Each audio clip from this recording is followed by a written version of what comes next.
Welcome to River Horse Ranch in Cave Creek, Arizona. Today, I am going to introduce you to two world-renowned clinicians, Jim Masterson, creator of the Masterson method, and Mark Rashid, legendary horseman and author of Considering the Horse.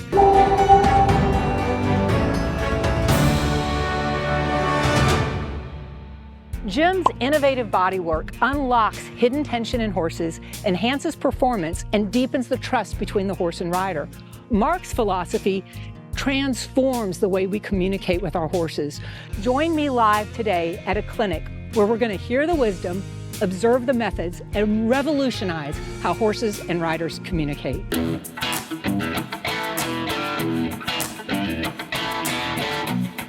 I am super excited to introduce you to Jim Masterson, creator of the Masterson method, and Mark Rashid, a legendary horseman.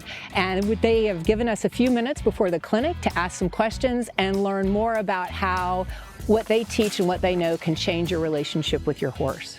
So Jim, I'm going to start with you. Okay. So tell me, how did the Masterson method come to be? It all started way back when I was grooming hunter jumpers on the show circuit, just caring for horses for a show barn. I noticed these subtle changes in behavior in the horses while they were working on them. For just as a quick example, the massage therapist was running his hand lightly down the horse. That I noticed the first time that there was a blink, and then I could see that the horse was feeling something at that spot. And I experimented with it and started playing with it, and I learned that if you use less pressure, that the horse lets you in, will let you in, and it'll be more effective part. The other part is just paying attention to what the horse is telling you with these changes in behavior that correlate with what you're doing. And so it turned out it was a super effective way to get horses release tension in their body, which of course improves movement, which of course improves performance, which of course gets them more ribbons. And I guess that would be what makes your method unique, is the light touch approach as opposed to a manipulation like a chiropractor would do. Yeah. So all those modalities work, they all work, but I just learned that if you use less pressure and more softness and slow down and wait for what the horse is telling you, that this method is effective. And it's also teachable. And that's actually how we met. It was, we were talking probably 15 years ago that I took an owner's clinic with you and was able to take those methods and use them and still use them on my horses to this day. Yeah.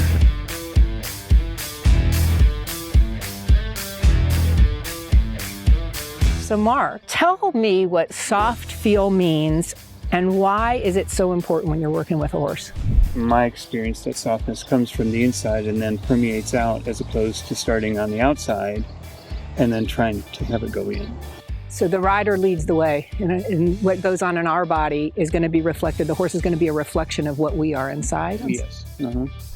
Mark, how do you help riders recognize tension in their horses and in themselves? Tension in the horse is pretty easy to spot because the horse is usually really tight or bracing.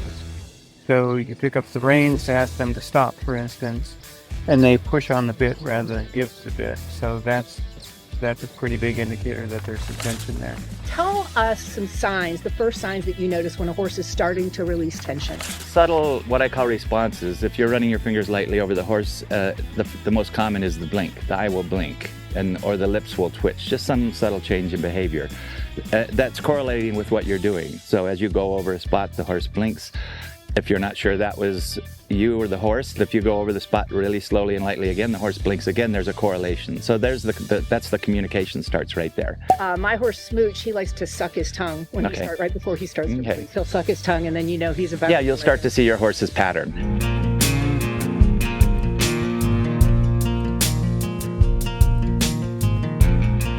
So what common mistakes do you think riders make when trying to communicate with their horse? I would say is that they aren't trying to communicate with their horse, they're trying to communicate to their horse. So it's a one-way conversation. So they're not taking in information that the horse is offering back. Tell me a little how it works and how it relates, your philosophies and what makes it different than the clinics alone. We got into a conversation about the similarities between the way we work with horses, and it kind of revolved around softness. And one of the things that we both would say was, if you're doing something and it's not working, you need to use less pressure, not more. And so that was kind of that little thing that Chrissy said, you guys need to get together and do a clinic together, and it's worked out really well. It's a 3-day clinic, and on the first day we have the riders come in, one at a time, 3 in the morning, 3 in the afternoon.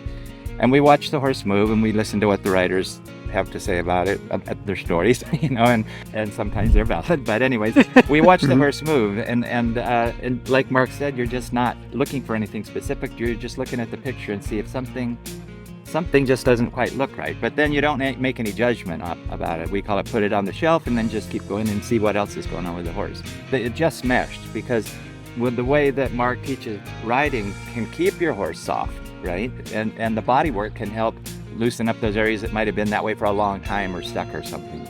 So they go together really well. I really appreciate your time. It has been fantastic talking to both of you, and I am just so grateful for the opportunity to speak with both of you. Awesome. Welcome. Thank you. From unlocking hidden tension in the horse's body to improving communication with the horse's mind, today's lesson is a great reminder that true horsemanship isn't about control. It's about connection, feel, and trust.